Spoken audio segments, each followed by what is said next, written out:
بسم الله الرحمن الرحيم الحمد لله والصلاة والسلام على سيدنا رسول الله وعلى آله وصحبه ومن والاه. Welcome back everyone to lesson 12.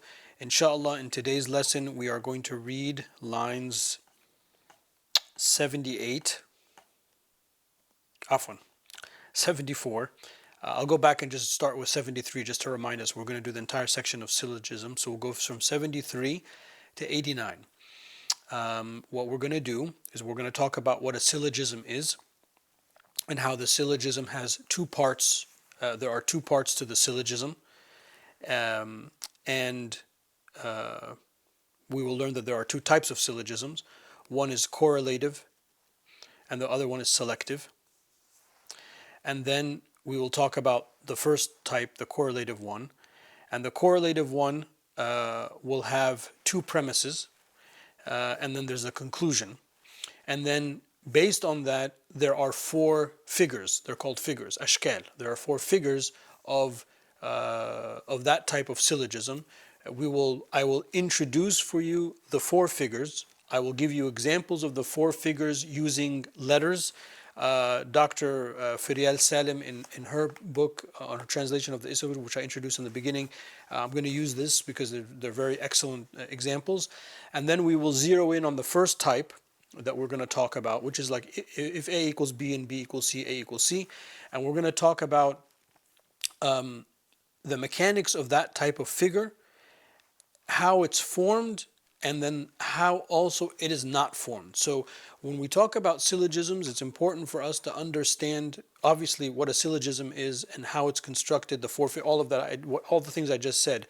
But also I want you to keep in the back of your mind what it's not, because there could be other ways of forming a quote-unquote syllogism, but it's wrong because we're following the rules of logic. It's kind of like mathematics. Here, these are the rules to create the correct equation. If you don't have them, then it's wrong. So you need to train your ear and you need to train your mind. Okay, this is what the first figure, second figure, third, fourth figure of the syllogism is.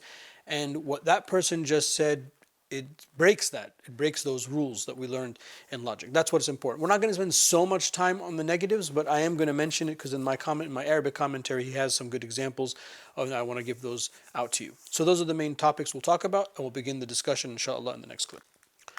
All right, we begin the way we normally begin the text-based classes with a turning to the poem itself. Let me see how many I want to do the first go around.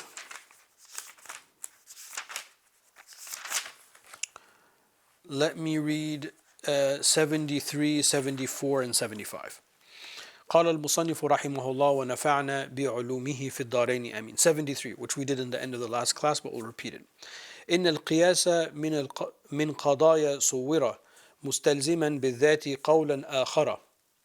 ثم القياس عندهما قسمان فمنه ما يدعى بالاقتران وهو الذي دل على النتيجة بقوة واختص بالحملية.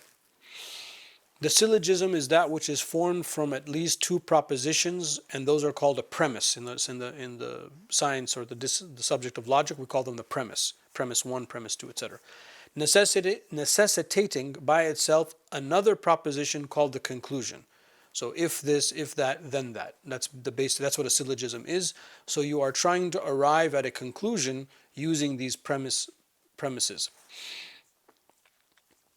And then line 74, thereafter the syllogism according to the logicians is of two types, one of which is called correlative, the iqtirani, and the other one is called the selective. The selective one, ash-sharti. And then 75, and it is that which points to the conclusion by force of its premise and specific to categorical propositions. So the hamliya, the propositions that we talked about earlier. Now, when he says that it points by force or by actuality,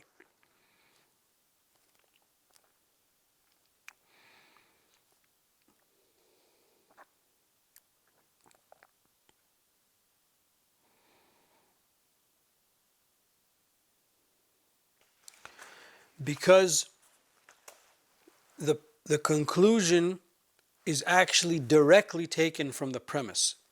If A equals B and B equals C, then A equals C. All we did is we canceled out that which was repetitive, which is the B.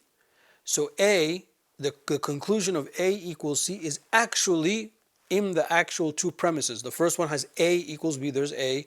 B equals C, there's C. So A equals C. So what is a correlative and iqtirani syllogism? It is that the conclusion is taken directly, actually, from the different premises that are mentioned. I hope premises is the plural of premise. I think so. As I'm saying it, might be. I have to look that up in the Oxford English Dictionary. Okay. Anyway, hopefully you understand what that is, and that's important because we're taking from the direct words. So let me give you the real example, or that is a real example. Let me give you an example with words, something that we've been using since the beginning of these recordings. We say, كل إنسان حيوان. Every human being is an animal. That's premise A. وكل حيوان جسم. And every animal is a body. That's premise B. إذن, therefore, فكل إنسان جسم. Therefore, every human being is a body. So the conclusion, human being, the word human being is in the first premise. And then the word body is in the second premise. So it's taken, the iqtirani, the correlative syllogism, its result, its conclusion is taken directly from the language of the premise.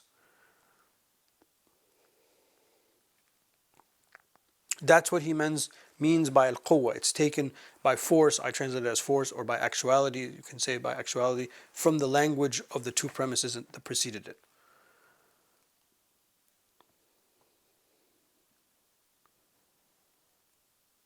And then this type of syllogism has to deal with the qadaya al-hamliya, the categorical proposition, not the conditional proposition.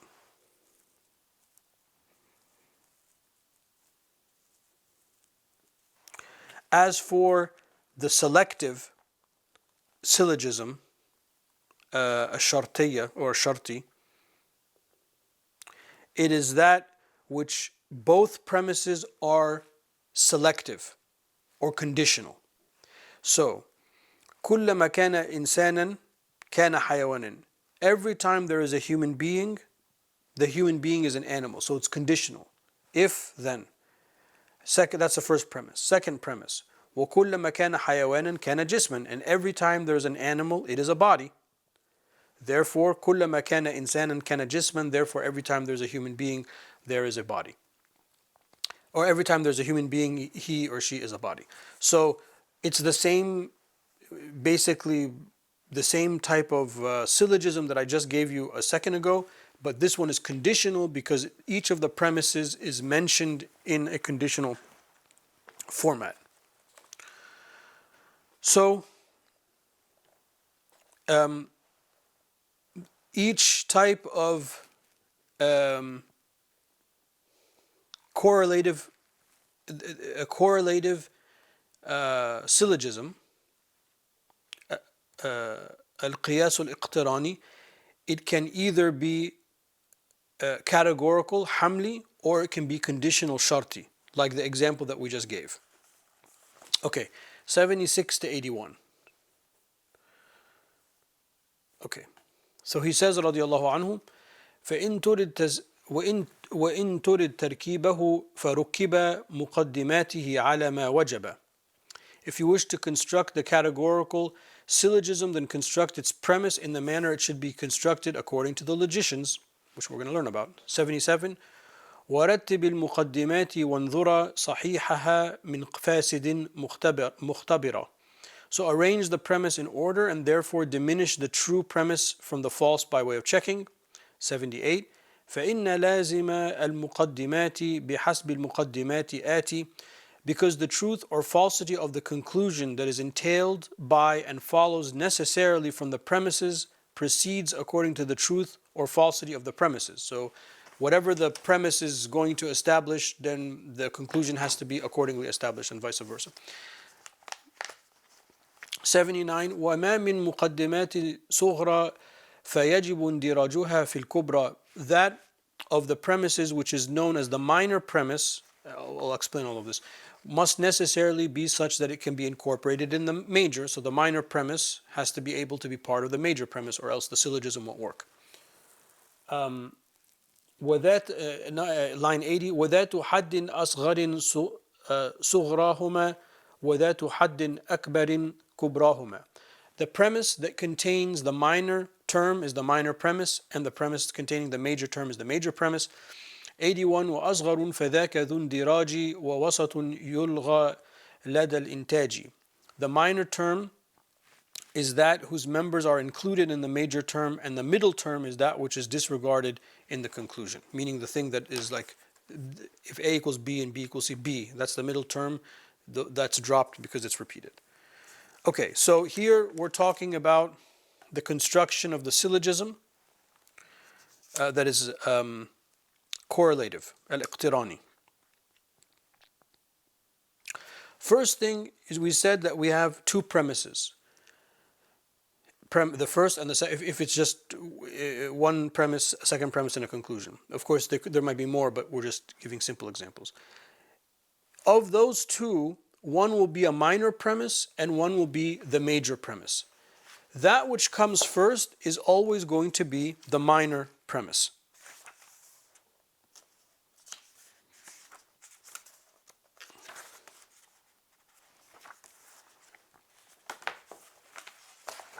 Okay, the minor premise will come first. So, كل إنسان حيوان, every person is an animal. That's the minor premise. وكل حيوان جسم, and every animal is a body. It's a major premise because it's broader than the specific thing that we just meant. So you have to do this minor one first, the bigger one second, and there has to be a relationship between them. The minor one has to be able to be injected into the bigger one. Therefore, then you can make the connection of the first part of the premise as it connects to the last part of the second premise.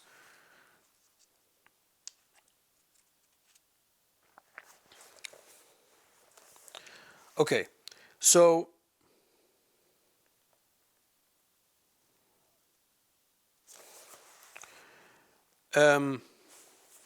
well, I'm running out of time, so let me pick up what I wanted to say in the next clip, inshallah. Okay, so let me go back a moment and talk about the structure of the syllogism. Just get my laptop to wake up. Line 76 to 81. We're talking about the order of the syllogism. Okay, so we said the first thing is that there are going to be the two premises. The first one is the minor and the other one is the major.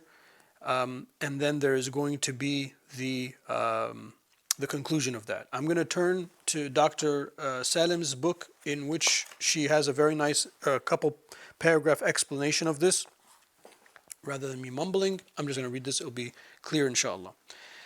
As mentioned, a syllogism is a combination of propositions that necessarily lead to a third proposition that takes the form of a conclusion.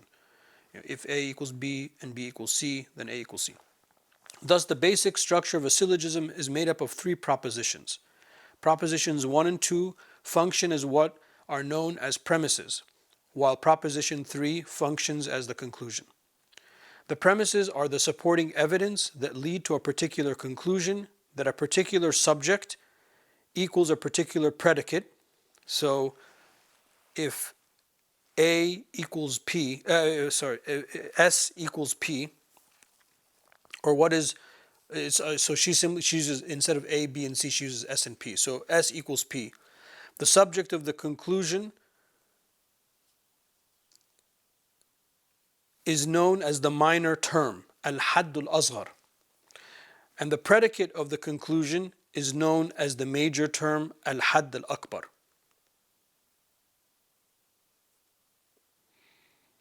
So S equals P.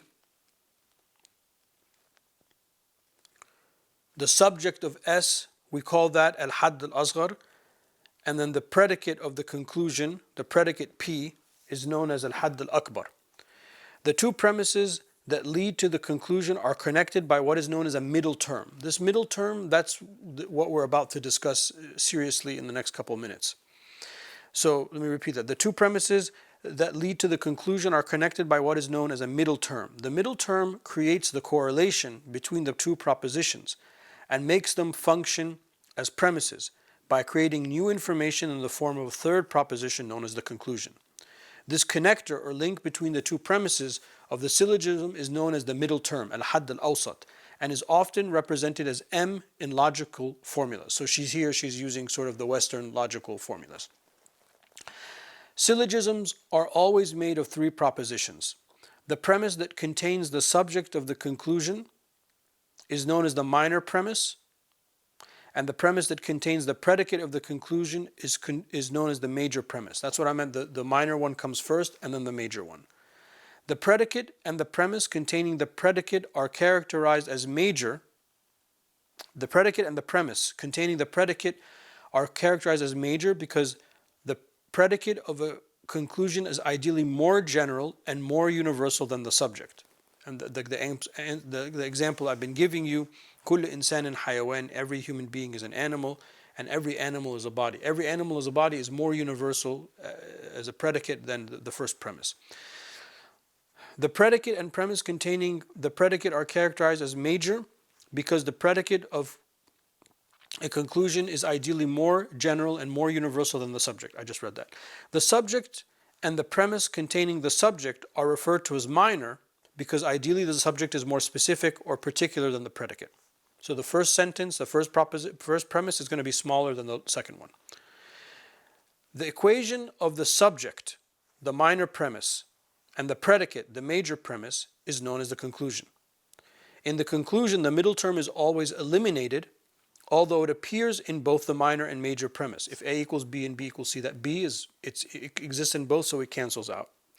The structure of the syllogism, in terms of the placement of the middle term in the premise, is known as the figure, as shakl, which we'll talk about in the next clip. Below is an example of the structure of a syllogism. M equals P, this is the major premises. S equals M, this is the minor. Therefore S equals P, because you cancelled out the M. The middle term is M because it is repeated in both premises. The minor term is S because it is the subject of the conclusion. S equals P, so it's the subject. The major term is P because it is the predicate, it is the mahmul of the conclusion S equals P. The minor premise is S equals M because it includes the minor term S.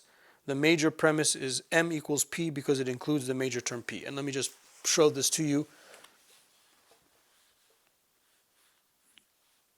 You can take a screenshot or something and you can just sort of write that down for yourself. That's what we're talking about.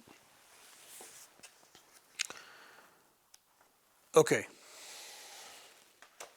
Coming back to my text.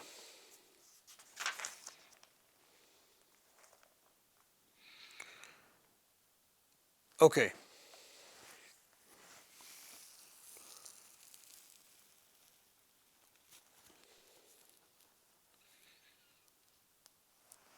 So, actually, let me go back to what she said one more time.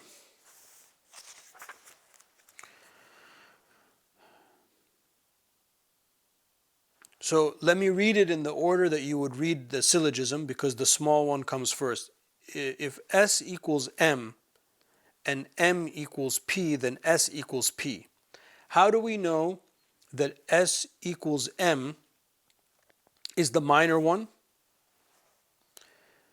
Because it includes the minor term S, because the conclusion is S equals P. So the first one in the conclusion of the syllogism is going to be the minor one. So the reason she wrote them not in order is to teach you how to be able to determine how you know which one is major and which one is minor, so therefore how you construct the syllogism. So in the books of logic, and I mean I haven't spent like an enormous amount of time looking, but in Western books, of the English ones that I have in my library, they all use these type of letters. And what's useful about it is that if you have a statement, a series of statements, and you're trying to create a syllogism of, you can isolate the statements and just give them letters. and then try to put the letters together. Then you'll be able to know which one is minor, which one is major, and which one is the conclusion. That's, I think, what's kind of useful in what she's doing. Okay.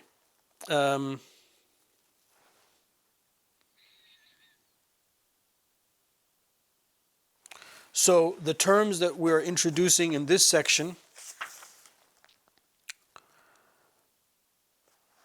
is we have the minor premise and the major premise, the small sentence, the big sentence, and then the conclusion. But we also have the subject of the conclusion, which is called al-hadd al-asghar, and the predicate of the conclusion, al-hadd al-akbar. And of course, the middle term is important because that's going to be what the link is between the two. So the example I have in my book, the Arabic book that is كل إنسان حيوان, every human being is an animal. This is the minor premise. وكل حيوان حساس, every animal has feelings. This is the major premise. Therefore, the conclusion is, and usually the conclusion is we draw 3 dots as a triangle, like this. If you ever see this,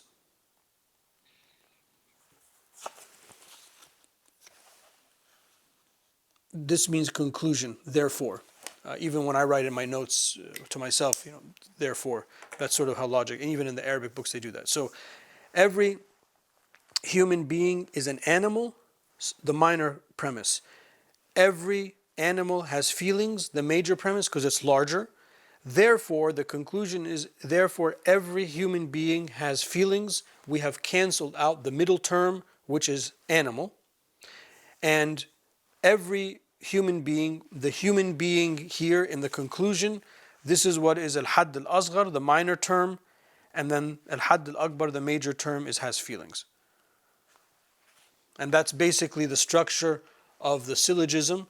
And the next thing we need to talk about is the figures. There are going to be 4 figures that we're going to talk about, and this is sort of, might get a little bumpy, but hopefully it won't be too bumpy, inshallah. And with examples, things will become clear. So we're going to start by 82 and 83 in the next. I'm just kind of filling up the space because I don't have time to start now. So we'll begin this discussion in the next clip, inshallah. Okay, now let's talk about the figures. Let me read 82 and 83 first. قال رضي الله عنه الشكل عند هؤلاء الناس يطلق عن قضيتي قياس. The figures according to the logicians refer to the 2 propositions of the syllogism, the minor and the major. 83 من غير أن تعتبر الأسوار إذ ذاك بالضرب له يشار, without considering the quantifiers, for that is referred to by the mood. So what he's saying here is that the figures of the syllogism, and each syllogism is made of 3 parts: the premise, the predicate, and that which links the 2 together, or the premise, the predicate, and the conclusion.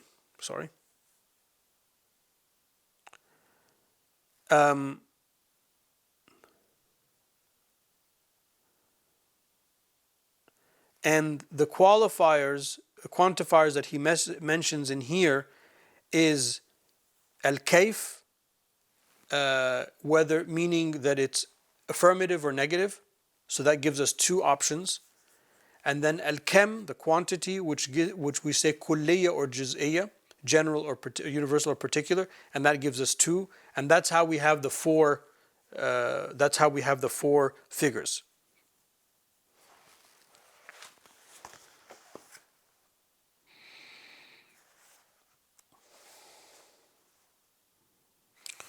Let me finish reading the poem and then I'll come back to the English book. 84 to 87.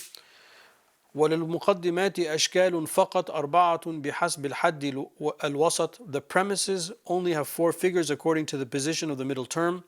85. حمل بصغرى وضعه بكبرى يدعى بشكل أول ويدرى.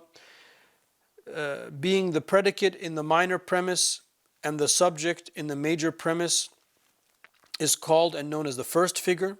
Line 86. وحمله في الكل ثانيا عرف ووضعه في الكل ثالثا ألف.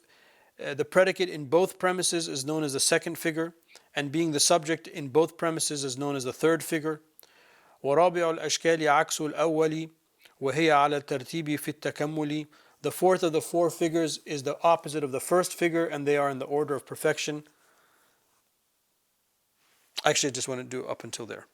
Okay, so rather than fumble through the Arabic translation, let me just, the Arabic book, let me read to you the English commentary that I think also in here does very well. So let me read to you those line of poetries in the Isa Rouj by Al-Abhari, of which this poem is a versification of it. So Abhari says, rahimahullah, there are four figures of syllogism. If the middle term is the predicate, in the minor premise and the subject in the major premise, then it is the first figure. If it is the inversion of this, then it is the fourth. If the middle term is the subject in both premises, then it is the third figure. If the middle term is the predicate in both premises, then it is the second figure. These are the fours outlined in logic. So this is just as, confusing as the lines of poetry. So let's do the commentary. So she says, Allah bless her for her efforts. Al-Abhari recognizes four figures of syllogisms. These figures are defined by the placement of the middle term in the minor and major premise as elucidated below. So now, because we're reading this, remember SMP, these are the kind of the letters that we're going to use. So in figure 1, M equals P, that's the major premise. S equals M, that's the minor premise. Therefore, S equals P. So, every human is rational. That's a major premise. Zayd is a human. Therefore, Zayd is rational. So that's what he means in the text. If the middle term is the predicate in the minor premise and the subject in the major premise, this is the first figure. So in the example that I just gave you, if the middle term is the predicate in the minor premise,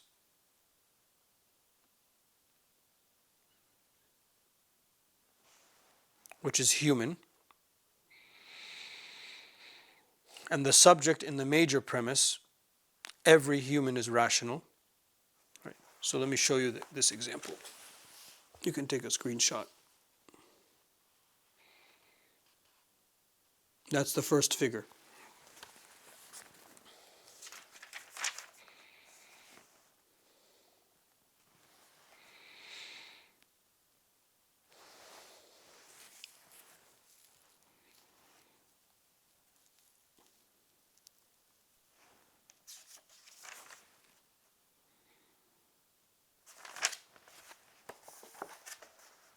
Okay.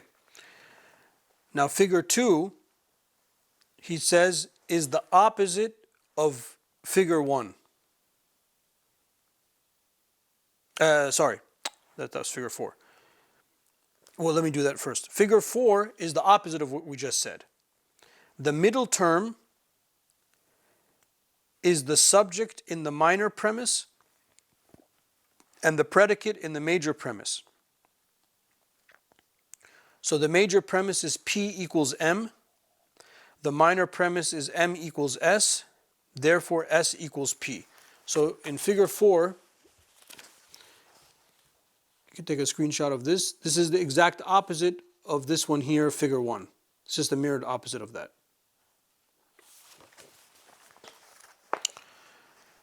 Okay, figure 2, he says in the text, is that the middle term is the predicate in both premises. P equals M, S equals M, therefore S equals P. That one's easy because they share the